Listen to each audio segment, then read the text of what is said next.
Victoria Montgomery-Brown, you are the co-founder and the CEO of Big Think, which is a company that produces educational and entertaining videos. And in addition, you just wrote a book called Digital Goddess, The Unfiltered Lessons of a Female Entrepreneur. Victoria, welcome to the show. Thank you so much, Alan.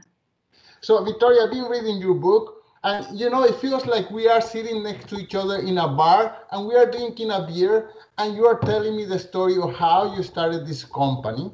But of course, my listeners don't know your story yet. They are going to buy the book because it's very good. But can you take us back in time?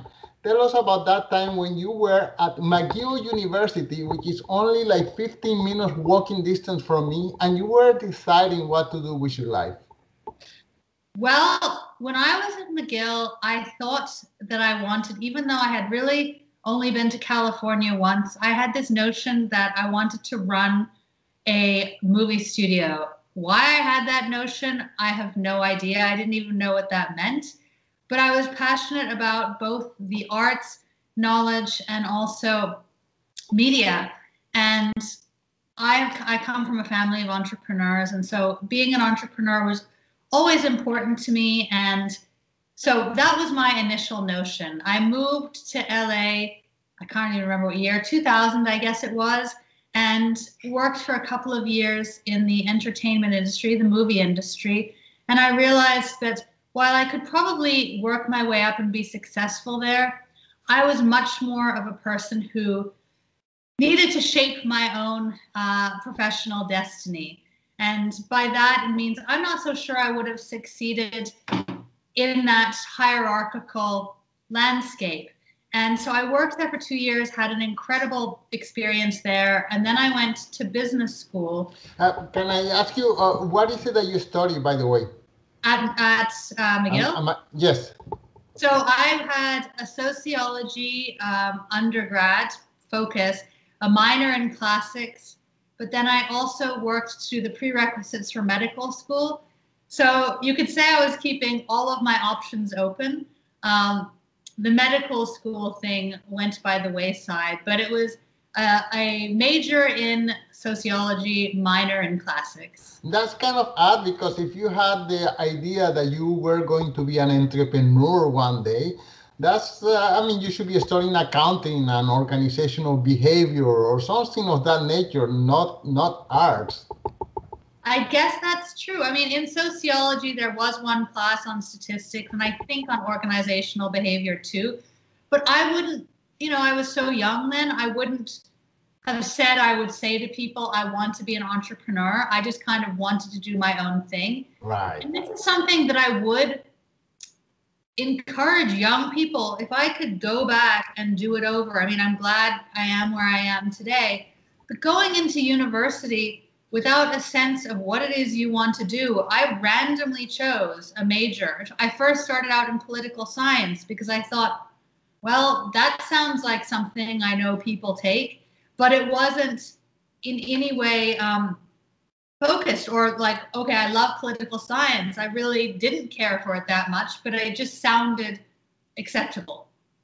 Well, I went to school and I was so unhappy because I was kind of in the same situation. And I went to Concordia, by the way. So okay, I know that. My brother went there. Yeah.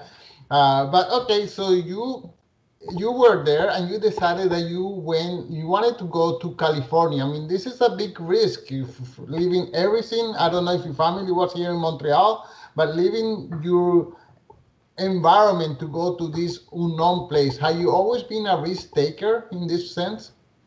Yes, I think I'm a big risk taker. I'm a planner too, but I'm a big risk taker. I think I have fear of not trying things versus trying things. The fear of missing out, or what do they say? FOMO, fear of missing out. So I definitely have that. And so I push myself to try things because I don't want to regret that I didn't do it later. Right. Okay, so we go back. You went to California, and there, what happened? So I'm very lucky that my dad was an American citizen, so I always had American citizenship. So I know it's difficult for Canadians who want to go there at the moment, not just because of the pandemic, but for the last couple of decades. So that was a big blessing for me. So I could literally go. I was an unpaid intern, starting at Village Roadshow, which did The Matrix and things long before I was there, but to give context to our audience. And that meant photocopying scripts. I mean, nothing glamorous at all. But in Hollywood, which is an interesting thing, you have to pay your dues. You typically can't just leapfrog to senior positions. Even if you're the child of a celebrity or a studio head, there's this notion that you must work up your way up through the ranks. And so I worked at Village Roadshow for a little bit, and then I went to Industry Entertainment, which was a management company. And then I was so lucky to be hired by my first great boss in Hollywood, who is Modi Wishik, who runs and founded Media Rights Capital right now, which put out the TED movies and House of Cards. And I realized at that point, he had gone to business school, and I admired him so much. And I realized, I don't think I have this huge desire to run a studio. And thankfully, I tested the waters a little bit. I want to do something on my own. And yeah. But you leapfrog the system. So you did something unconventional. You didn't pay your dues, as they are saying, and do X amount of years doing this and X amount of years doing the other. What gave you the confidence? Because you mentioned that you had the confidence that you could do that. What gave you that confidence of not only are you new in this town, but you feel like, yeah, I don't have to stay in line like everybody else. I can jump ahead of the line. I think sometimes ignorance is bliss, and I didn't know the way the system worked back then. And I just thought, as I looked around the other interns, and the next step is assistant, which is, apparently a big step. And I thought, I can be doing this. I don't understand why you have to do so many months or years of certain things before you can progress. And so I think ignorance is bliss. And by the way, the person who hired me, Modi Wishik, I think had the same notion. And so I was lucky enough to find him and work for him for a year and a half.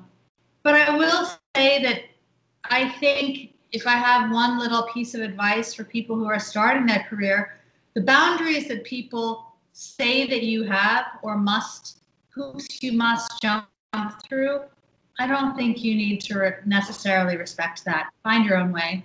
Right. Okay. But we have been programmed, and it's ingrained in our head that, first of all, we have to get a 4-year degree to do anything in life. Right now there's Google and Apple's telling us, oh, you don't need anymore to have a 4-year degree, but it's still ingrained in our mind. And then we need to have licenses to speak to another person. We have to have permission. And even if we don't have the permission giver in front of us or the gatekeeper, we still imagine that the gatekeeper is there and that we have to somehow be grateful and earn or pay our dues in order to do what is it that we want to do in life. And of course, I think that we have to start thinking the way that you were thinking back then. But still, how do we develop that kind of thinking or that kind of mentality that, no, there is another way. I don't have to do the 4 years of this and the 3 years of that and the 4 years of butt kissing in order to get the job that I want. I don't know if there's a way to teach people to get that sense, except just develop a sense of confidence in oneself and understanding that the quote, normal way that people do things doesn't often lead to excellence or extraordinary professional lives. Doing things outside of the norm, I would contend, is what most people who have achieved great things even in small ways, and love their professional life, have done. The status quo is fine for those that don't want to take risk, but if you want to achieve something great, even for yourself, achieving something great is all, subjective.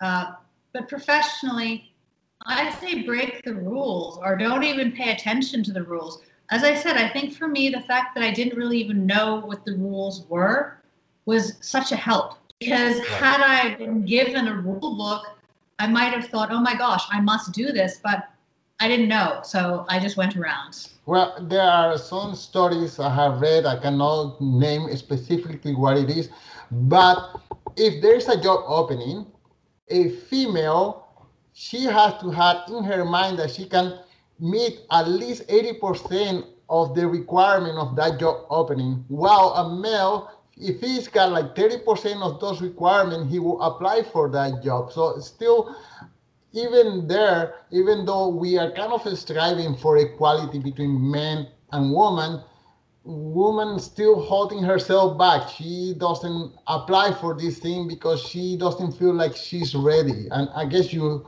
book is helping some, it helps some female leaders realize that no, they can take a step forward and they don't have to be 100% ready to take the next step. Absolutely not. And the whole thing about progressing personally and professionally is to stretch yourself. You need to put yourself in positions of discomfort. And if you're only going for jobs that you think you're qualified for, you're not going to help yourself at all. And by the way, it's also beneficial by and large to companies or whoever one is working for to stretch yourself, because it keeps you engaged and dedicated to learning and applying yourself versus, okay, I know exactly what I have to do, stamp this thing and check the time clock or whatever. That's not going to help the company you're working for, much less yourself. Right. Okay, so you decide that after experimenting in California, you decide that you had enough. So then what happened? I applied to business school and was accepted to business school. I went there for 2 years, and then I graduated, and it was a very bad economy when I graduated. It was 2003, and the bubble burst, as everybody knows, in 2001. But the ramifications of that maybe even hit harder a couple of years later, and so it was difficult for me at that point to get a job. And I had thought maybe I'll go into banking or something like that, especially having graduated from Harvard Business School. All the doors I felt should be opened. But people were lucky to be going back to the industry from whence they came, much less going into new industries. And so for me, having spent 2 years there, I went back into media, not that I actually wanted to, because I thought it was important for me to get experience in a real business like banking or consulting or something like that. And I will say that it was so beneficial to me now, I look in hindsight, that I didn't get a job like that because I might still be there. Having gone into a job that was interesting, but not something that I wanted to do for the long haul, was super beneficial because it catalyzed me to start a business and become an entrepreneur much sooner than I might have had I been working at a big company and getting a big paycheck. Right. Okay. So you struggled. You finally got a job. How did it go in your job? It was fine. It was not something that I particularly wanted to be doing. I really wanted to be an entrepreneur. So, as I said, the fact that I wasn't making the big bucks or whatever was a great impetus for me to start Big Think with my business partner, Peter Hopkins, much sooner than I might have had I had a huge, day-to-day tribulations of dealing with the political dynamics of a large organization and having the comfort of a large paycheck. I had neither of those things. Right. And so much easier for me to go out on my own or on our own. Okay. But still, there is certain amount of courage required to go on your own. I mean, we are latching on to that paycheck. I don't remember who said that a paycheck is more addictive than heroin. So for you to let go of that paycheck and go into something uncertain, something that you have never even done before, tell us about that debate in your head. Well, something I write about in the book is if you want to start something or be something or create something, telling people that you're going to do it is a big impetus to doing it because, at least for me, maybe wrongly, shame is a big driver. And so if I say I'm going to do something, the fact that if I don't do it is so much more of a concern to me that once I say I'm going to do something, I will do it. And yes, quitting my job was daunting. I wasn't making a lot of money, and so I didn't have savings. I had family who could be helpful to me, but I wasn't. I didn't have. I needed that job and the paycheck and the health care, etc. But I also knew that I wanted my life to be meaningful, and creating a business is something I knew I would always do. And so I said, look, if not now, when? And yes, it was, I suppose, courageous, but at the same time, I had an education, and so I don't want to say that it's as courageous as somebody who doesn't have an education and has a job that they desperately need for their family or whatever. That's a whole different kettle of fish. I was single, I didn't have children, and if worst came to worst, when I was right after college, when I was thinking of going to medical school or whatever, I got a job at Starbucks, and I always said to myself, worst comes to worst, I can get a job. Okay, so how this idea of big thing came about? So Peter Hopkins and I saw in 2006, YouTube had recently popped up a whole dearth of thoughtful content on the internet. And we thought, well, wouldn't it be great if we could create a website that shared the knowledge of exceptional experts with a wider audience? And so we pitched this concept. We had both recently become acquainted with Davos, which is an annual conference in the Swiss Alps that incredibly elite people get to go to. I had never heard of it before, but I was made aware of it and thought, well, wow, all of these elite people like Bono and whoever else get to meet other incredible people and share wisdom amongst themselves. Wouldn't it be much more useful for the world if they could share their knowledge with a much wider audience? And so we came up with this idea of Davos Democratized and went for it and created Big Think. We started to think about it in 2006, and we launched headfirst into it in 2007. I quit my job in 2006 and left it in 2007, and we just took the leap, and that was scary but fun. Okay, so you have this idea, which is, by the way, can you describe Big Think? You just said that was democratized, but can you give us a wider explanation of Big Think? Yes, Big Think is a global knowledge forum with leading thinkers and experts across industries. So as we say, to be on Big Think, you have to be at the top of your field or disrupting it. Everybody from Elon Musk to notable politicians to famous athletes, musicians, etc. Essentially people who are changing the way that we work and live. And we've had thousands of experts on, and the mandate is that they have to share knowledge that is significant, relevant, and actionable. We may have somebody in our studio or now on webcam for an hour, but we typically edit it into shorter form pieces so they may watch for 3 to 6 minutes, and they leave with something that is either inspiring or educational, and 90 to 95% of it is evergreen. So it's not about what happened today or what we think might happen tomorrow or discussing the debate that just happened 2 days ago.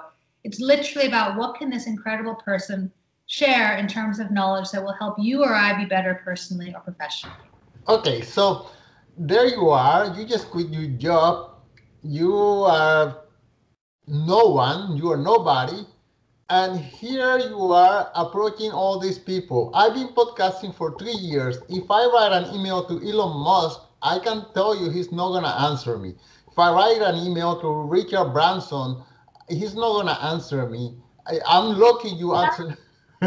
You to believe it. He might. Yeah, I'm so lucky you answer my email. So how were you able to get these people? You with no website, yeah, with no experience in this field. How were you able to get them to come over and share their knowledge with you, with the audience?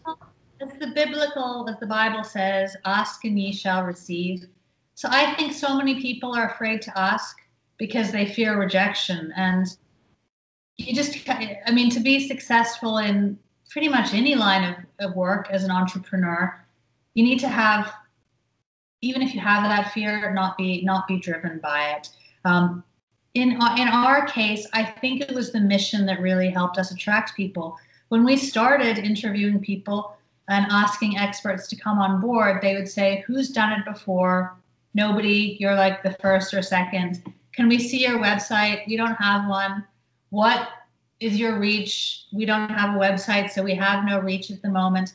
But the confidence to ask people and tell them what our mission was really got us loads and loads of people, hundreds of people before we even had the site. And so I would just encourage people who are thinking of doing something entrepreneurial to not limit yourself. And as you that they won't respond to you. You don't know that. If you wrote something compelling or figured out a way to get in contact with them, they might. And by the way, somebody like Richard Branson and Elon Musk were once in the position of having nothing themselves. Right. So they probably respect the cold outreach. Okay, well, for the moment, I'm full of gratitude that you accepted to come over to the podcast. But okay, I'm reading the book, and you rose $1.4 million to get started. Now, Yeah. like I do podcasts sometimes in person, and all I require is a couple of cameras, a decent microphone, maybe some lights, a software to edit the video or sound. So why do you need so much money? I'm sorry for my naivete, because I still don't get it. Absolutely. Well, so times have obviously changed. Here I am in my apartment with just a Mac and not even a microphone because, as I mentioned to you, I couldn't figure out how to plug the thing in. So back then, it was different. To be a website, and especially a video website, we thought, maybe incorrectly, that we needed professional level stuff.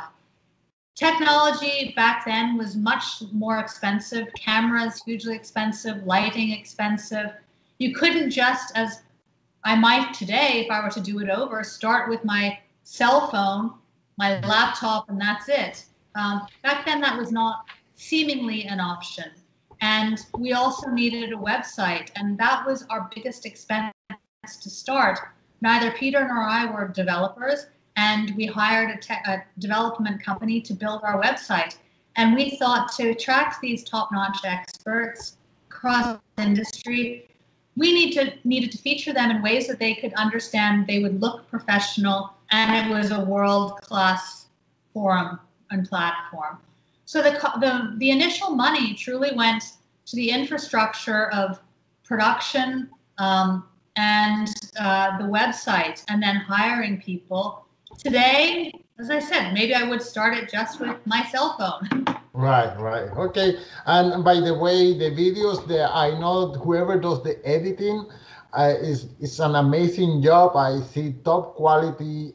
I mean, it's a white background with someone speaking, sharing their knowledge, but all these side images that you have on someone is editing in, I can see there's a lot of work and love involved in this. Can you tell me how many videos do you produce per month?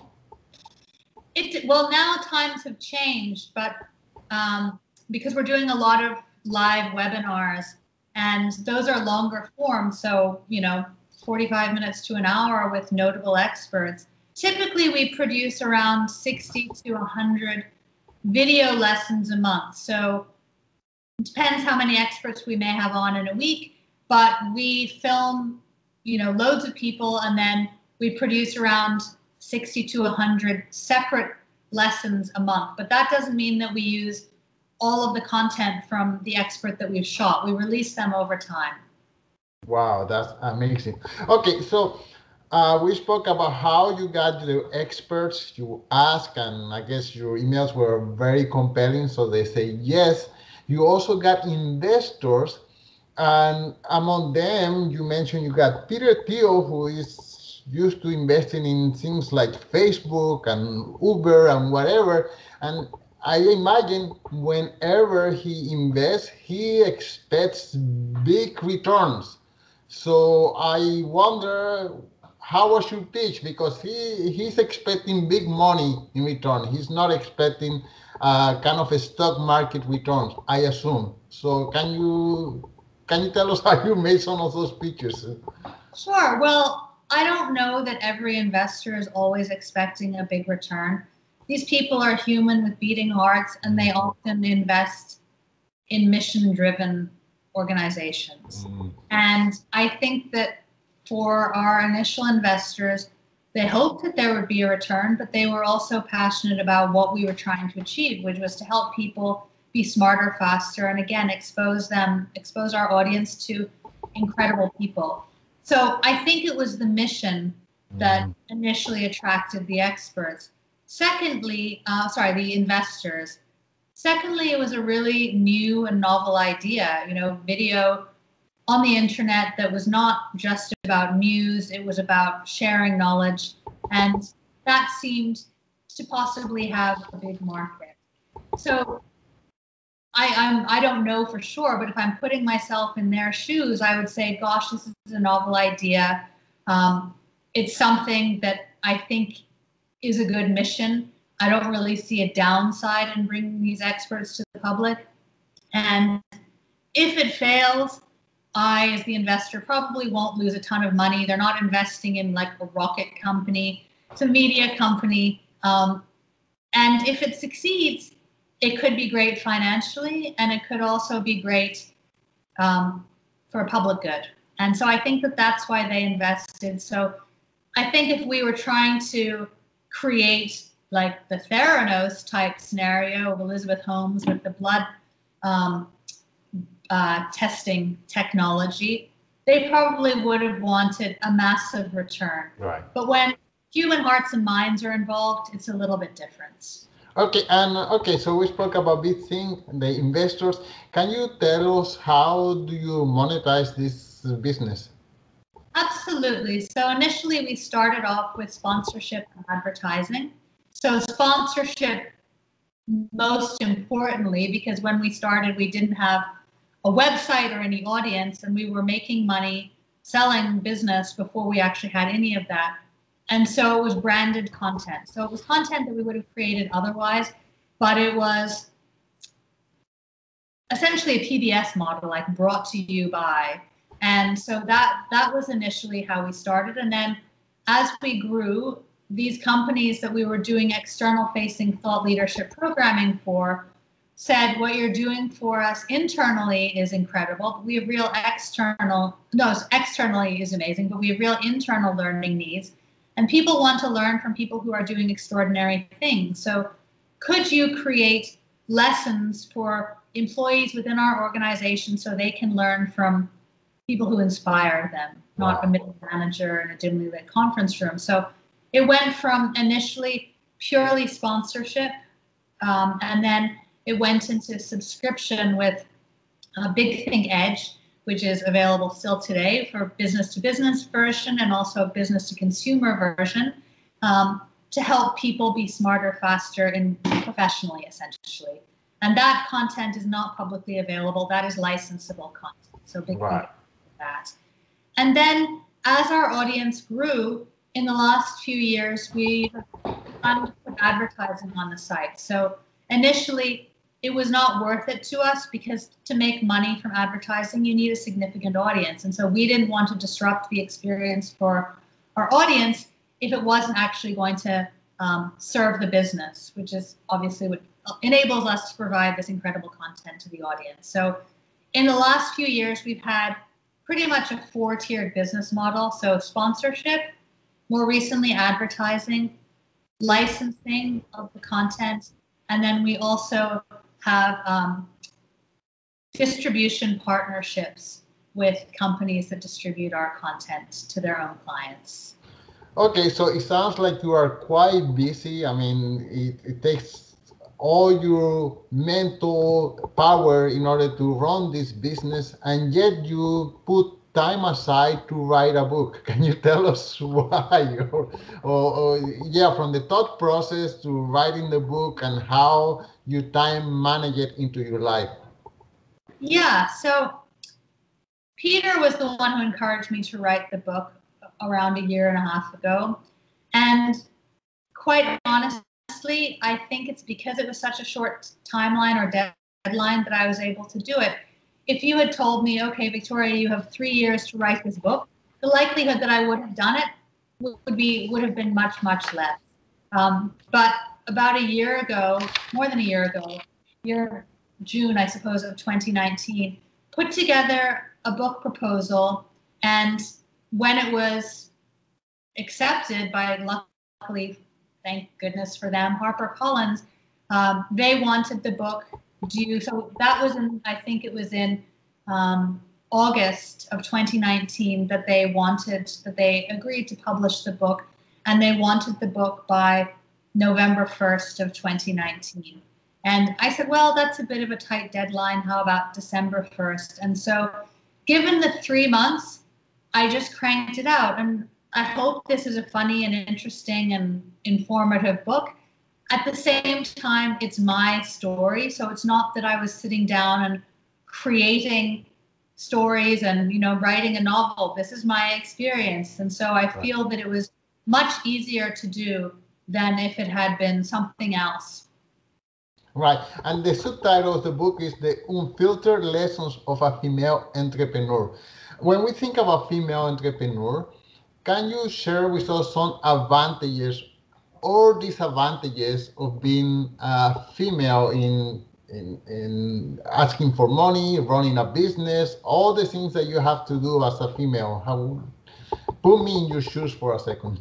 Absolutely. And I think that people can talk about the disadvantages, but even those can be turned into advantages.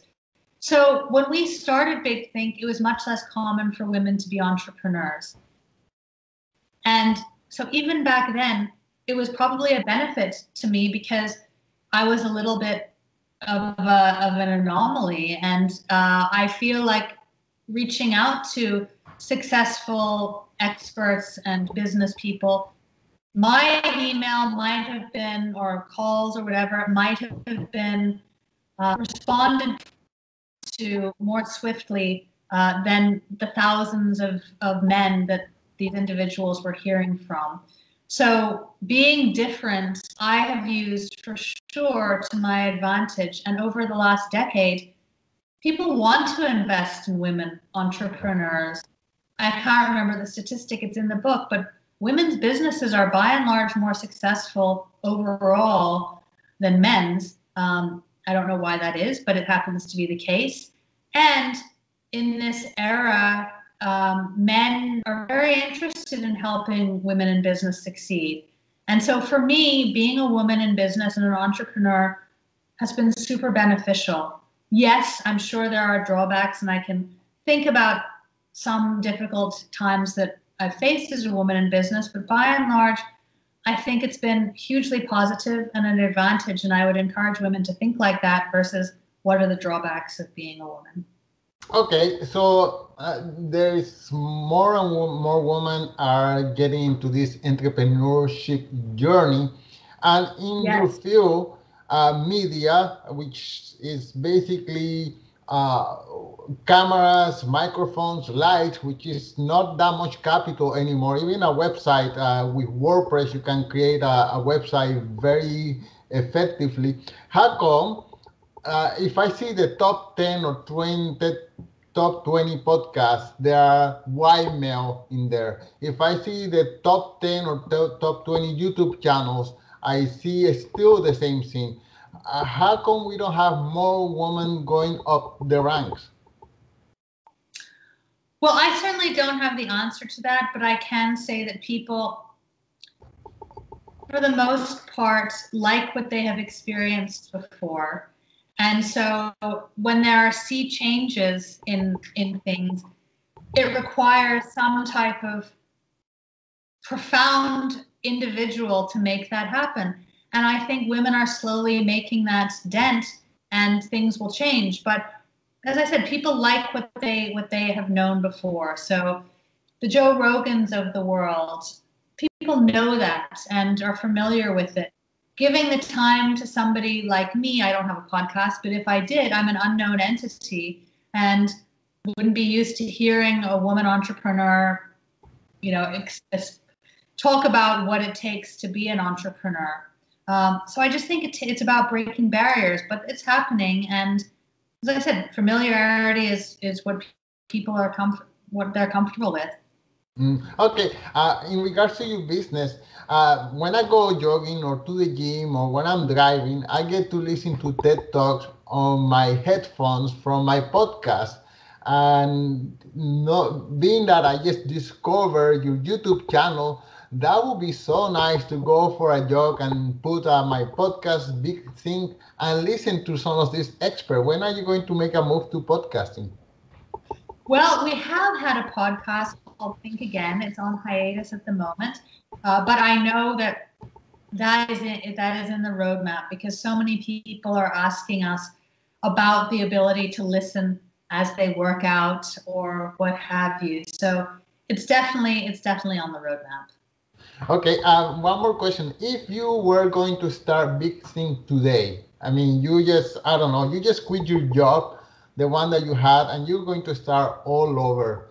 How will you do it? The same way that I did it before, just dive right in. I think when people overthink something that they want to start, there's more unlikelihood that they will do it.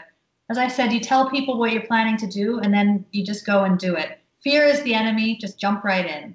Right. Okay. So, Victoria, the last question is, please tell us where can people find you and your book and, all your social media handles. Well, thank you so much for that. The website for the book is digitalgoddessbook.com. You can find it on Amazon or any media or book purveyor, but Amazon is very easy, and it's Digital Goddess, the Unfiltered Lessons of a Female Entrepreneur. I hope you will all buy it. And bigthink.com is where you can see the magic that is Big Think. Victoria, thank you so much for being with us.